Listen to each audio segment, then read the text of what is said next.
Hi, இன்றைக்கி வந்து கமெண்ட்ஸ்க்கான reply தான் பார்க்க போகிறோம். நம்மளோட சப்ஸ்கிரைபரான கேசவமூர்த்தி டார்க் கௌராமியையும் பேரட் ஃபிஷ்ஷையும் ஒரே டேங்கில் போடலாமா அப்படின்னு சொல்லி கேட்குறாப்புல. இதுக்கான ஆன்சர் நோ. டார்க் கௌராமி வந்து பீஸ்ஃபுல்லான ஃபிஷ்ஷு, பேரட் வந்து செமி அக்ரெசிவ். பேரட் வந்து கொஞ்சம் சைஸில் பெருசாக வளரும்.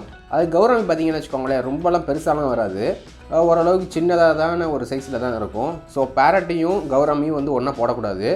இது முதல் ரீசனே நான் சொல்லியிருப்பேன் உங்களுக்கு. எப்போயுமே கம்யூனல் ஃபிஷ்ஷையும் செமி அக்ரெசிவோ இல்லை அக்ரெசிவான ஃபிஷ்ஷையும் வந்து சேர்த்து போடவே கூடாது.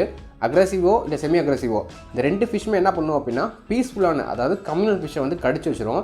ஸோ இதில் டார்க் கௌராமியையும் பேரட் ஃபிஷ்ஷையும் ஒன்றா போடக்கூடாது அப்படின்றது தான் ஒரு யதார்த்தம். டார்க் கௌராமி போடுறீங்க அப்படின்னா வேறு ஏதாவது கம்யூனல் ஃபிஷ்ஷோட சேர்த்து போடலாம்.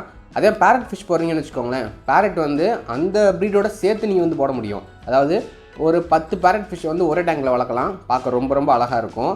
இல்லை அப்படின்னா பேரட் ஃபிஷ்ஷுன்னு வரப்போ ஒரு 3-4 பேரட் ஃபிஷ் வளர்க்குறது வந்து ரொம்ப ரொம்ப நல்லது. அதே மாதிரி 2 பேரட் ஃபிஷ்ஷு இல்லை ஒரே ஒரு பேரட் ஃபிஷ் மட்டும் வளர்க்குறது வந்து நான் சஜஸ்ட் பண்ண மாட்டேன். இப்போ 2 பேரட் ஃபிஷ் வளர்க்குறீங்கன்னு வச்சுக்கோங்களேன், ஒன்று இன்னொன்று வந்து விரட்டிக்கிட்டே தெரியும். 3 போட்டிங்க அப்படின்னாலும் வந்து ஒன்று இன்னொன்று விரட்டும். ஸோ இந்த மாற்றி வந்து பிரச்சனைன்றது வரும்.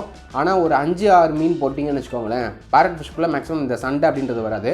அப்படி சண்டை வந்துச்சு அப்படின்னாலும் டாமினேட் பண்ணக்கூடிய ஃபிஷ் வந்து ஒரே ஒரு மீனை விரட்டாமல் ஒரு 4-5 மீனை வந்து விரட்டிட்டு இருக்கிறதுனால அந்த ஸ்ட்ரெஸ் லெவல் அப்படின்றது வந்து ஓரளவுக்கு எல்லா ஃபிஷ்க்குமே வந்து கொஞ்சம் கம்மியாக தான் இருக்கும்.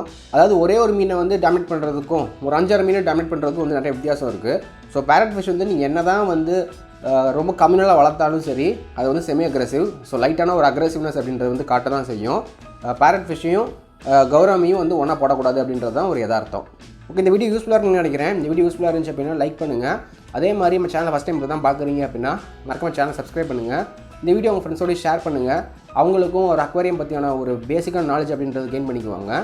அதே மாதிரி உங்களுக்கு ஏதாவது டவுட்ஸ் இருக்குது அப்படின்னா மறக்காம கமெண்ட் செக்ஷனில் தெரியப்படுத்துங்க. அதுக்காக தனியாக நான் வீடியோன்றது மேக் பண்ணுறேன். இதே போல் இன்னொரு வீடியோவில் மீட் பண்ணுறேன். பை.